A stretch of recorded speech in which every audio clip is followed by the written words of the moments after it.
Assalamualaikum warahmatullahi wabarakatuh. Salam sejahtera untuk kita semua. Kembali bersama kami kelompok 1 di modul 3.2.A.5.2 Ruang Kolaborasi Pemimpin dalam Pengelolaan Sumber Daya dari calon guru penggerak Angkatan 4 Kota Pematang Siantar. Dengan fasilitator Bapak Devri John, pengajar praktik Ibu Fitri Ratnasari dan Ibu Sontiar, dan calon guru penggerak dari Kota Pematang Siantar yaitu Siti Ralinda Manik, Bapak Rolicen Siregar, Ina Novita Manik, dan Ibu Pita Siralahi. Adapun hal yang akan kita bahas pada modul kali ini adalah identifikasi aset atau modal Kota Pematang Siantar dan strategi pemanfaatannya untuk pendidikan. Sebelumnya, ada 7 komponen aset modal utama. Yang pertama, modal manusia, modal sosial, modal fisik, modal lingkungan atau alam, modal finansial, modal politik, modal agama dan budaya. Untuk lebih mengenal Kota Pematang Siantar, maka saya akan menjelaskan bahwa Kota Pematang Siantar adalah salah satu kota di Provinsi Sumatera Utara, Indonesia. Karena letak Pematang Siantar yang strategis, kota ini dilalui oleh jalan raya lintas Sumatera. Kota ini memiliki luas wilayah 79,97 km persegi dan terdiri dari 8 kecamatan dan 53 kelurahan. Kota Pematang Siantar yang hanya berjarak 128 km dari Medan dan 50 km dari Parapat sering menjadi kota perlintasan bagi wisatawan yang hendak ke Danau Toba. Di kota ini masih banyak terdapat sepeda motor The Birmingham Small Arms atau BSA kapasitas 500 cc buatan Inggris. Model lama sebagai becak bermesin yang menimbulkan bunyi yang keras. Kota ini pernah menerima Piala Adipura pada tahun 1993 atas kebersihan dan kelestarian lingkungan kotanya. Sementara itu, karena ketertiban pengaturan lalu lintasnya, kota ini pun meraih penghargaan Piala Wahana Tata Nugraha pada tahun 1996. Dan moto dari Kota Pematang Siantar adalah Sapangambe Manok Tok Hite, yang berasal dari bahasa Simalungun yang memiliki arti saling bergotong royong demi mencapai tujuan yang mulia. Maka sampailah kita kepada aset yang akan kita bahas, yaitu yang pertama, aset atau modal manusia.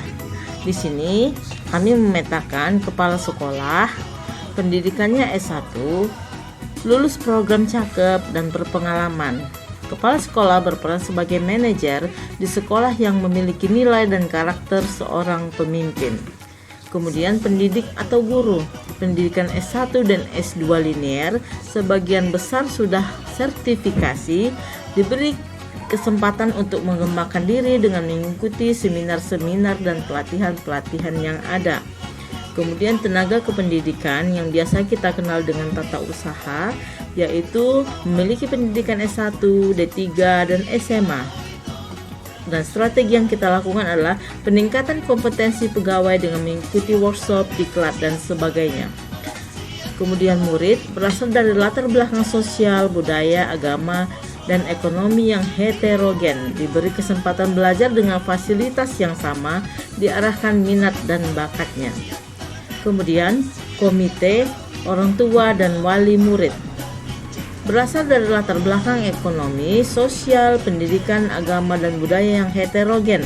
Sumber pendanaan yang menjadi sumber pendanaan alternatif, pemberdayaan alumni, menjembatani orang tua dan sekolah berkolaborasi untuk pengembangan sekolah.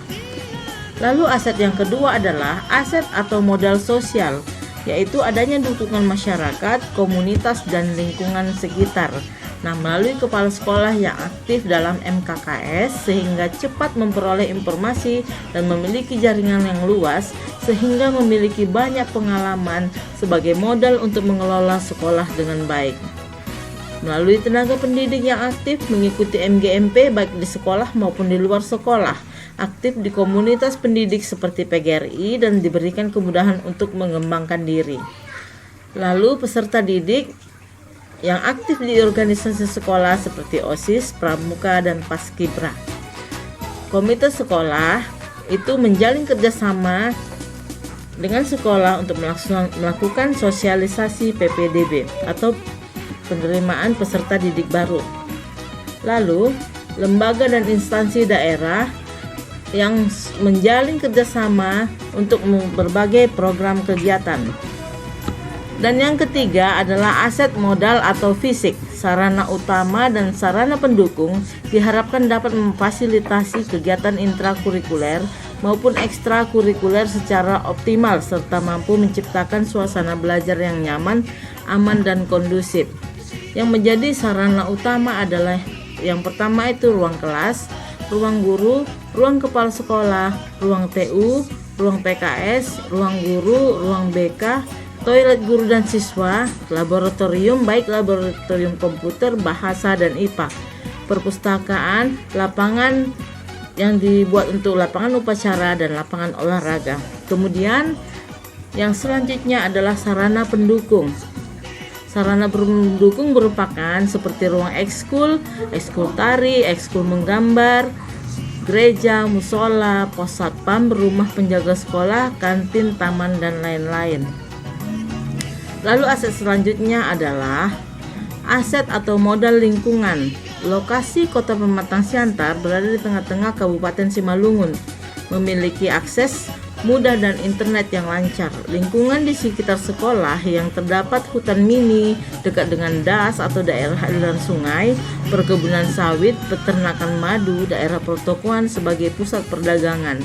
Lokasi yang berbatasan dengan kabupaten lain akan membuat siswa menjadi heterogen sehingga mengembangkan wawasan jiwa sosial dan toleransi yang tinggi. Lokasi yang memiliki hutan mini dan dekat dengan daerah aliran sungai memudahkan siswa mengenal tentang alam dan kepedulian lingkungan. Perkebunan sawit, peternakan madu, dan daerah pusat pertokoan di sekitar sekolah dapat dimanfaatkan sebagai media belajar kewirausahaan bagi siswa. Lalu aset yang kelima adalah aset atau modal finansial. Sekolah mendapatkan dana BOS atau bantuan operasional sekolah, dan bagi sekolah swasta mendapatkan sumber pendanaan dari uang sekolah siswa yang dibayarkan setiap bulan. Dengan penyusunan RKAS dengan skala prioritas, hal yang penting dahulu diutamakan. Mengajukan proposal DAK untuk membantu pembangunan sekolah, guru honorer yang digaji oleh pemerintah setempat sehingga lebih terjamin. Lalu yang keenam adalah aset atau modal politik, kerjasama dengan pimpinan daerah dan berbagai instansi seperti Dinas Pendidikan, Dinas Lingkungan Hidup, Kepolisian, Puskesmas, BNN, dan lain-lain. Kerjasama yang saling mendukung dapat meningkatkan keberhasilan antar lembaga atau instansi. Itu yang ketujuh, dan yang terakhir adalah aset atau modal agama dan budaya. Adanya kegiatan keagamaan di sekolah seperti kegiatan pendalaman Alkitab dan persekutuan bagi warga sekolah yang beragama Kristiani, dan PHBI atau Panitia Hari Besar Islam yang mengadakan pengajian dan perayaan Hari Besar Islam di sekolah. Aset budaya dapat diperkenalkan kepada murid dengan adanya situs Kerajaan Siantar yang ada di Pematang, Museum Simalungun, dan Sentra Tenun Ulos. Demikianlah penjabaran kami tentang aset atau modal yang ada di Kota Pematang Siantar untuk kemajuan pendidikan kita. Terima kasih, salam guru penggerak, semangat merdeka belajar.